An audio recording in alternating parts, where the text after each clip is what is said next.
চট্টগ্রামে আগুনে পুড়ল জুট ও প্লাস্টিকের গোডাউন সহ বেশ কয়েকটি বসতঘর। ফায়ার সার্ভিসের ৯টি ইউনিটের ৪ ঘন্টার চেষ্টায় আগুন নিয়ন্ত্রণে এলেও রক্ষা করা যায়নি কোনো মালামাল।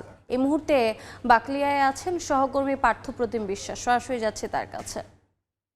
পার্থ, চট্টগ্রামে যে ভয়াবহ অগ্নিকাণ্ডের ঘটনা ঘটেছিল, ফায়ার সার্ভিস কিন্তু সেই আগুন নিয়ন্ত্রণে এনেছে। তবে নিয়ন্ত্রণে আনার আগেই কিন্তু এখানে সবকিছু একেবারেই পুড়ে গেছে। আমরা যদি আমাদের ক্যামেরা আপনাদেরকে দেখাতে চাই, গতকাল রাত 1:40 কিন্তু এখানে আগুনের সূত্রপাত হয়েছিল এবং এটি একটি জুটের গোডাউন ছিল। সেই জুটের গোডাউন থেকে আগুন কিন্তু পার্শ্ববর্তী যে প্লাস্টিকের গোডাউন ছিল সেখানেও কিন্তু আগুন লাগে এবং এর পার্শ্ববর্তী ৫-৬টি বসতঘর ছিল, সেই সব বসতঘর কিন্তু একেবারেই পুড়ে গেছে এবং পুরো গোডাউনটি আপনারা দেখছেন একেবারেই পুড়ে গেছে। এবং প্লাস্টিকের যে দাহ্য পদার্থ ছিল বা বিভিন্ন ধরনের পুরাতন প্লাস্টিকের সরঞ্জাম ছিল, সেই কারণে কিন্তু আগুন নিয়ন্ত্রণে আনতে ফায়ার সার্ভিসকে কিন্তু অনেকটাই বেগ পেতে হয়েছে। এবং জুট থাকার কারণে, বিভিন্ন ধরনের কাপড় থাকার কারণে সেক্ষেত্রে কিন্তু আমরা দেখেছি ফায়ার সার্ভিসের প্রায় একে ৯টি ইউনিট কিন্তু এখানে ঘটনাস্থলে আসে এবং তারা আগুন নিয়ন্ত্রণে আনে। এবং এরপরে কিন্তু আমরা দেখেছি ফায়ার সার্ভিস ঠিক ৪ ঘন্টা পরে আগুন নিয়ন্ত্রণে আনলেও আগুন পুরোপুরি নির্বাপনে আনতে কিন্তু এখনও ফায়ার সার্ভিসের কিছু সদস্য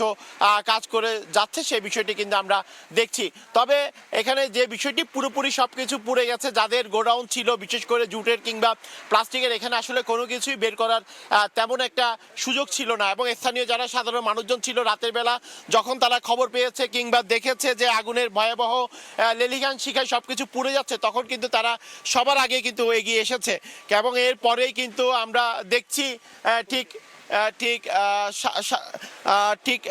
4:30 থেকে 5টার মধ্যে কিন্তু আগুন নিয়ন্ত্রণে আনা সম্ভব হয়েছে। তবে নির্বাপন করতে আরো কিছু সময় লাগবে, এমনটাই আমাদেরকে ফায়ার সার্ভিসের পক্ষ থেকে জানানো হয়েছিল। এছাড়া ফায়ার সার্ভিসের সদস্যরা আমাদেরকে আরেকটি বিষয় জানিয়েছে যে এখানে যে আগুন সেটি নিয়ন্ত্রণে আনতে কেন দেরি হয়েছে সে বিষয়টিতে আমাদেরকে জানানো হয়েছে। বিশেষ করে যে দাহ্য পদার্থগুলো ছিল এবং প্লাস্টিকের যে বিভিন্ন জিনিস ছিল, এছাড়া জুট কাপড় থাকার কারণে আগুন কিন্তু পানি মারার সাথে সাথে যেমন ধোঁয়া কুণ্ডলি পাকিয়ে উঠছিল, তেমনি আগুনের তীব্রতাও বেশি ছিল। এই মুহূর্তে আগুন দেখা না গেলেও কিন্তু আমরা দেখছি ধোঁয়া কিন্তু উঠছে এখনো। তবে আগুন নিয়ন্ত্রণে নিয়ে এসেছে সেই বিষয়টি আমরা কিন্তু এখানে দেখছি। তবে যাদের গোডাউন, তাদের সাথে আমরা কথা বলতে পারিনি। তার কারণ হচ্ছে এখানে আগুন লাগার পর থেকে আমরা তাদের সাথে কথা বলার চেষ্টা করেছিলাম, বা মালিক পক্ষ যারা রয়েছেন তাদের সাথে আমরা কথা বলতে পারিনি, কারণ তারা এখানে ছিল না। তবে স্থানীয় মানুষজন অভিযোগ করে বলেছেন অনেকটা অনুমোদন ছাড়াই কিন্তু এখানে এই যে গোডাউনগুলো রয়েছে সেগুলো গড়ে তোলা হয়েছে, যার কারণে